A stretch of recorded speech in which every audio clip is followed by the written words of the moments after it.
Hello everybody, I'm Bill Smith, and today I would like to talk about some kind of more advanced ways to save gunboat energy on Smokey Zuka attacks and operations. So, gunboat energy, it's the lifeblood of operation attacks. And, when you really think about it, in many cases on the high-level operations, your GBE budget is dominated by smokes. 10 smokes is about 65 units of gunboat energy, and 12 smokes is 90. And, for reference, on an operation like Dead End, 10 smokes will get you from about an undefended beach to the middle or the middle back of the map. 12 smokes will get you all the way from the front, if the beach is undefended, to, pretty close to the rear, if you space them well. Now imagine that the landing is defended. Down here it's kind of lightly defended. On the left side I would have been hit by some machine gun fire. So, if you look at the whole attack, I was able to get to my firing position by that cross-shaped formation of machine guns in 9 smokes, and it would have been, in 10 smokes with that, one extra smoke from the machine guns. And if the entire landing had been defended, it would have been 12 smokes. And the difference between 10 and 12 smokes is a whole 25 GBE. That's, the difference between 4 and 3 shocks. That 25 GBE could have taken me down from 2 unopposed rounds of fire on the core to just 1 round. That, cuts down the amount of damage I could do by a lot. So, saving smoke is very important, and also consider pothing. In the past, I would have flared from the beach to the, bottom right corner where that single sniper tower is, and then from there to the core.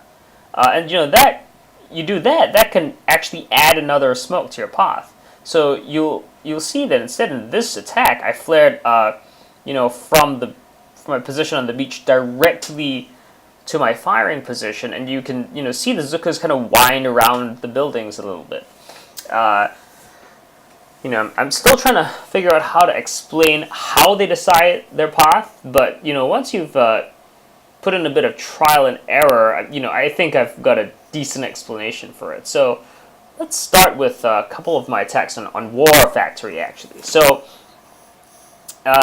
normally for a smoked landing, I would do 3 smokes. But recently, I learned from one other poster on Reddit that the real men, if you will, of Boom Beach are able to land a full 8 boats of Zukas in 2 smokes. Okay, and how they do this is that they space the smokes very wide.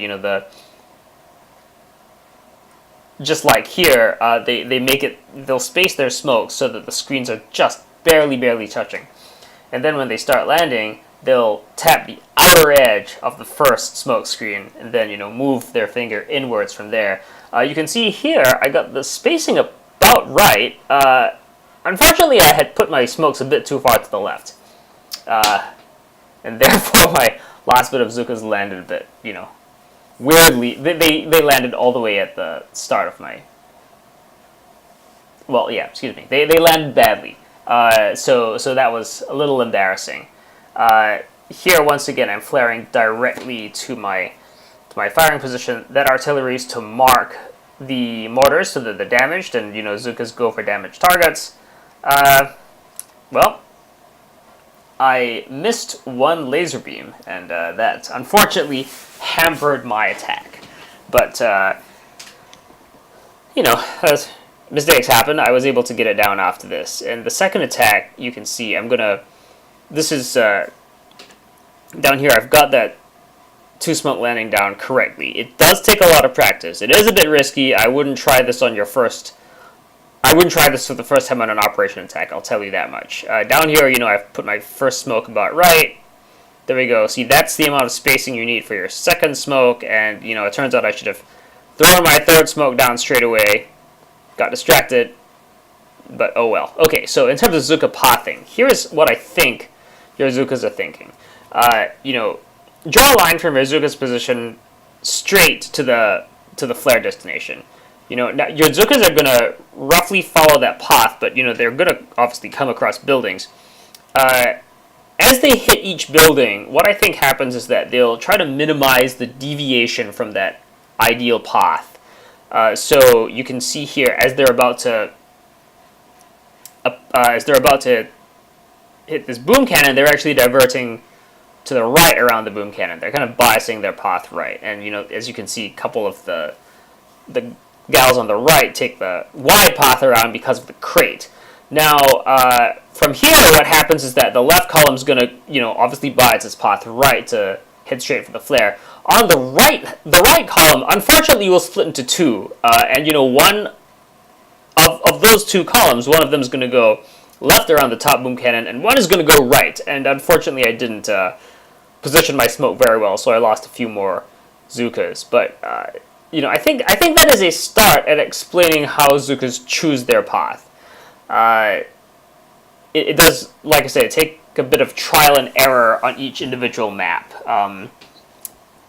to figure out the path. But once you've done that, and once you use that logic, I think I think that's a helpful heuristic. You can see here, I had moved my Zookas a little bit closer to the headquarters so they wouldn't spread once I flared the factory, and then this time I managed to hit all the shocks, and we have 5 attacks anyway, so they didn't even really need that safety net there. I was trying to get it down in 1 attack, but I'm far from perfect.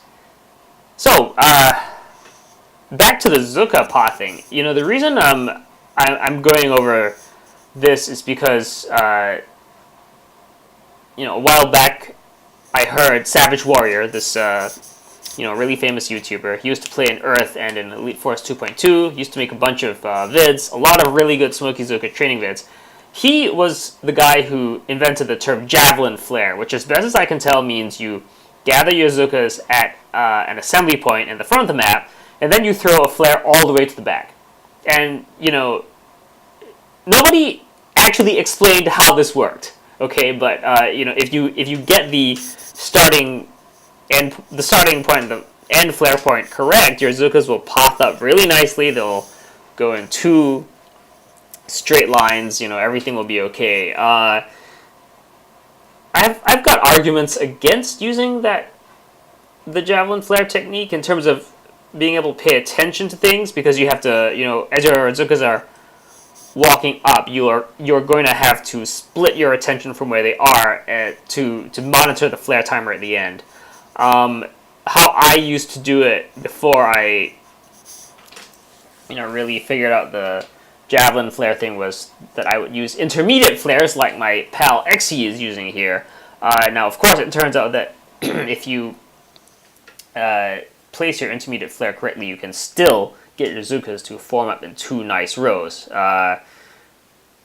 So it used to be, so the canonical spot for the Javelin Flare is to the northeast of that single rocket launcher up top. We used to flare into that launcher's blind spot, clear the launcher, clear the shock launcher, clear the cannons, just clear the headquarters from the top.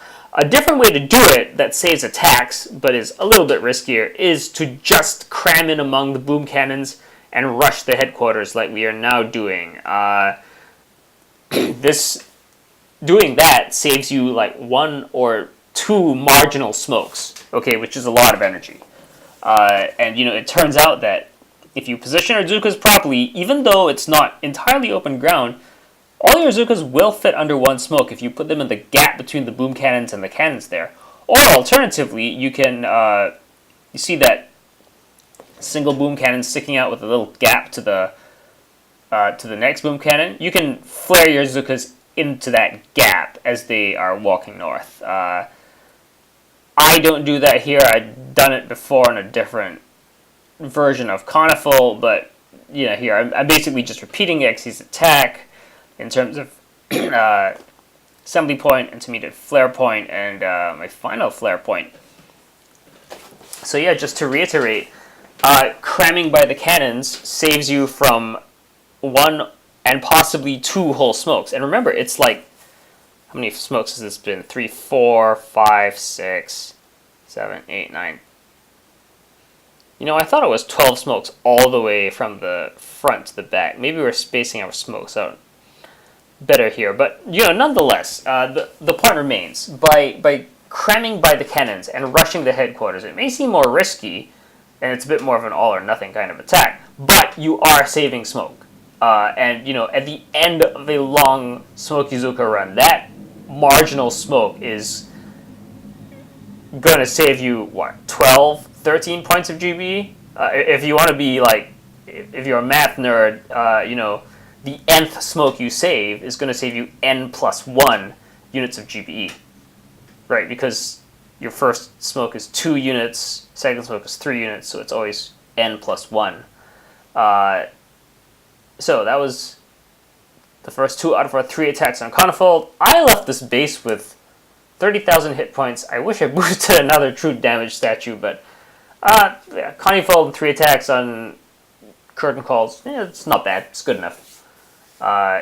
So I hope this was helpful, and I hope you enjoyed watching. Thanks.